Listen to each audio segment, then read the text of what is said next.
दो जुड़वा बहन थी, सुमन और कुसुम। दोनों का रंग रूप, यहाँ तक कि चेहरे भी बिल्कुल एक जैसे थे। पहचान में नहीं आती कि कौन सुमन है और कौन कुसुम। अरे ओ सुमन, सुनती क्यों नहीं? चल उठ जा जल्दी से और जाकर फटाफट थोड़ी सारे बर्तन धो लो। कुछ सीख अपनी बहन से। बेचारी सुबह से घर के कामों में लगी है और तुझे बिस्तर ही नहीं छोड़ा जा रहा। क्या माँ, तू हमेशा ऐसे ही करती हो? मैं सुमन नहीं कुसुम हूँ। सुबह से तो मैं सारा काम किया है। तुम हमेशा ऐसे ही करती हो। सुबह से मैं तो घर के सारे काम निपटा कर अभी जाकर बैठी हूँ थोड़ी देर। अच्छा बेटा, आराम कर। पहचान नहीं आती हो। ऊपर से तुम दोनों कपड़े भी एक जैसे पहन लेती हो। मुझे पता है कुसुम फिर निकल गई घर से बाहर। आने दो इसे, आज दिमाग ठिकाने लगाते हैं। दोनों को कई बार खुद राधा भी कुसुम और सुमन में अंतर नहीं कर पा रही थी। जैसे वह आराम करने को कह गई, वह कुसुम नहीं बल्कि सुमन थी, जिसे बड़ी ही आसानी से माँ को बेवकूफ बना दिया था। सुमन किचन में बर्तन धो रही है। चल अच्छा है, जल्दी से कर लो और फिर खाना बनाने में मेरी मदद करना। कितना काम है यहाँ और कहाँ गायब हो गई? आज आने दो, घर घुसने नहीं दूंगी। घर का एक काम नहीं करती, ऊपर से झूठ बोलती है। जाने दो ना माँ, झूठ बोलती है लेकिन दिल की बहुत अच्छी है। सुमन, तुम उसकी तारीफदारी मत कर बेटा। आदतों से ही इंसान की पहचान होती है, खास करके लड़कियों की। यहाँ तुम हो, पर ससुराल में वहाँ कौन करेगा? उसे तो काम करनी होगी ना। हमेशा से बिना कुछ किया बस आराम की जिंदगी चाहिए। ना तो उसका घर के कामों में मन लगता था और ना ही पढ़ाई लिखाई में। तब तक सुमन आ जाती। सुमन के हाथों में सप्लीमेंट्री के पेपर। तेरी तो सप्लीमेंट्री आई है, या कैसे? और क्या हो गया? बोलो सुमन। सुमन चुप हो गई और फिर बोली, इस बारे में मम्मी को मत बताना। ठीक है, पर सप्लीमेंट्री का फॉर्म भरने के लिए फी तो चाहिए होगी ना। मेरे पास पैसे हैं। पर तेरे पास पैसे कहाँ से आए? मेरा दोस्त सूरज सारी सेटिंग करा रखी है। लेकिन सुमन, यह गलत है। अभी वक्त है तो मन लगाकर पढ़ाई कर। मैं तेरी मदद करूंगी। सुमन सीधी सादी थी लेकिन बहुत समझदार थी। वह हमेशा सुमन की गलतियों को छुपा लेती थी और अपनी माँ राधा से कुछ भी नहीं बताती थी, क्योंकि वह राधा के संघर्ष को समझती थी और नहीं चाहती थी कि किसी भी वजह से राधा को तकलीफ पहुंचे। दूसरी तरफ सुमन थी, जिसे ना तो अपनी माँ की तकलीफों से कोई मतलब था और ना खुद के भविष्य से। वह तो बस आज में जीती थी। बीता हुआ कल और आने वाला कल के बारे में कुछ नहीं सोचती। कुसुम समझदार होती गई और सुमन और भी ज्यादा लापरवाह होती चली गई। कुछ दिन बाद सुमन के लिए एक बहुत ही अच्छे परिवार से रिश्ता आया। मम्मी, मुझे यह शादी नहीं करनी। तुम मेरे लिए लड़के वालों से मना कर दो। पर बेटा, ऐसा क्यों बोल रही हो? तूने तो इस रिश्ता को पसंद किया था ना। फिर आज क्यों मना कर रही है?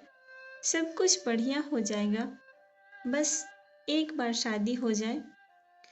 मैं सोची थी अपनी मर्जी से अपनी जिंदगी जी सकूंगी, लेकिन तुमने तो इस कुसुम को फिर मेरे पीछे लगा दिया है। क्या जरूरत थी इसका रिश्ता सोमेश के भाई रमेश से करवाने की? नहीं बेटा, मैंने इसे नहीं बोला है। उन लोगों ने खुद ही कुसुम का हाथ मांगा है। तो मैं क्या करती? इतने अच्छे रिश्ते को मना कर देती क्या? और वैसे भी इसमें बुरा ही क्या है? बल्कि यह तो अच्छा ही है ना। कुसुम तेरे साथ रहेगी तो तुझे सही गलत बताती रहेगी। हाँ, मुझे माँ बनकर ज्ञान देती रहेगी।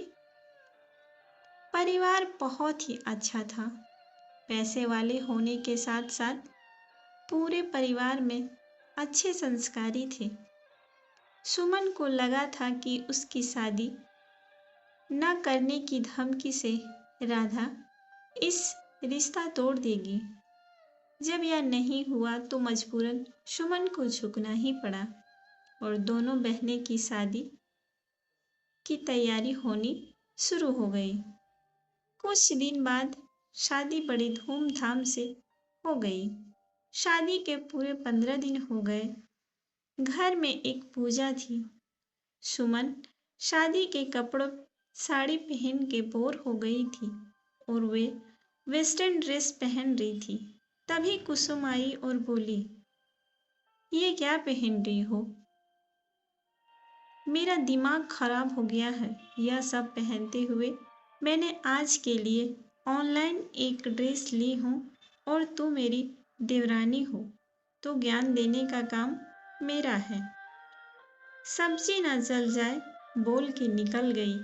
यहाँ सुमन की बात सुनकर कुसुम को बुरा लग गया, पर वह बिना कुछ कहे अपने कमरे में वापस चली गई।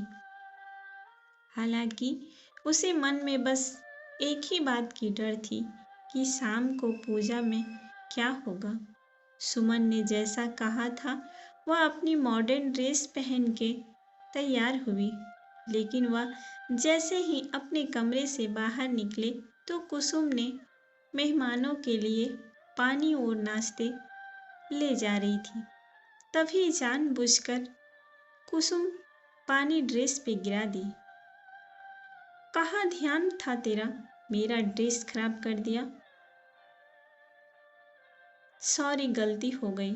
मुझे सब पता है। तेरा सारा ध्यान बस इसी बात पर था कि कैसे तू मेरी इतनी अच्छी ड्रेस खराब कर सके, जो तूने आखिर में कर ही दी। सच में कुसुम समझती तो मैं पहले भी थी, पर अब पूरा यकीन हो गया है कि तुम मुझसे कितना जलती है। तूने जानबूझकर मेरी ड्रेस खराब कर दी है ताकि मैं सबके सामने तुझसे अच्छी ना दिखने लगूं। अब मैं क्या पहनूंगी? मेरे पास बस यही तो एक ड्रेस थी।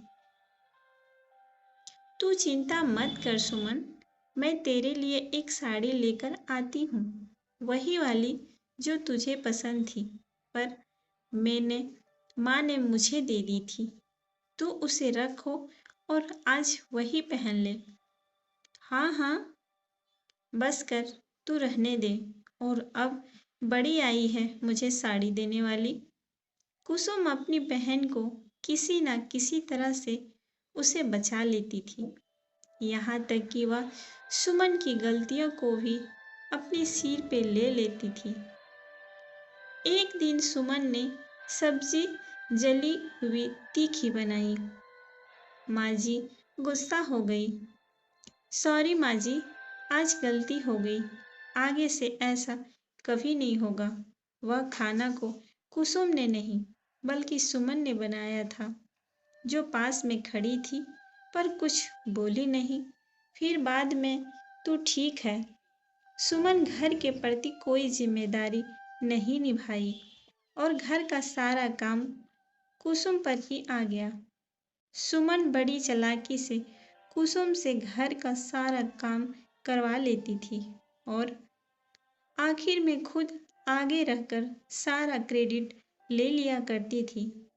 दोनों बहनें की एक ही शक्ल होने की वजह से कोई भी सुमन की चाल को नहीं समझ पाया। सुमन बेटा, जाओ अंदर से गर्म पानी ले आओ, मुझे अपने पैरों की सिकाई करनी है। अच्छा ठीक है माँ जी, मैं लेकर आती हूँ। इस बुढ़िया को भी अभी रोकना था। मुझे इतनी मुश्किल से सोमेश को मुझे बाहर ले जाने का टाइम मिला है। वह बाहर में मेरा इंतजार कर रहे होंगे और लेट हो जाऊंगी। जल्दीबाजी में गर्म पानी ले जाते हुए सुमन का पैर फिसल गया। सुमन के साथ बड़ा हादसा हो सकता था। कुसुम दौड़ी दौड़ी आई और सुमन को पकड़ ली। गर्म पानी उसके शरीर पे गिर गया, जिस वजह से कुसुम का शरीर काफी हद तक जल गया। अब कुसुम बिस्तर पे थी और सुमन शर्म के मारे साइड में खड़ी हो गई।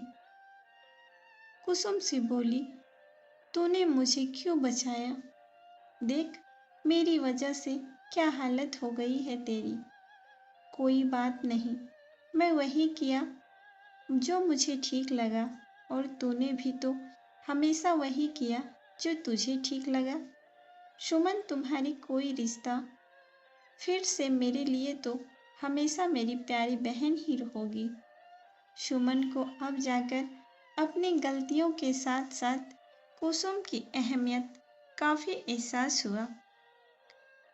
दोनों भले ही जन्म से जुड़वा बहन थी, जिम्मेदारियां निभाने के साथ साथ कुसुम का भी खूब अच्छे से ख्याल रखने लगी, क्योंकि अब कुसुम की जेठानी से उसकी बहन जो बन गई। अब दोनों बहनें साथ साथ बड़े प्यार से रहने लगे। तो फ्रेंड्स, कैसी लगी इन दोनों जुड़वा बहनों की कहानी? आप लोगों को कमेंट करके बताइएगा। साथ ही इसी तरह की कहानियाँ सुनने के लिए हमारे चैनल को सब्सक्राइब कर लीजिएगा। साथ में बेल आइकन भी प्रेस कर लीजिएगा, ताकि आने वाले सारे नोटिफिकेशन आप लोगों के पास आए। अपने दोस्तों के साथ शेयर करिए। धन्यवाद।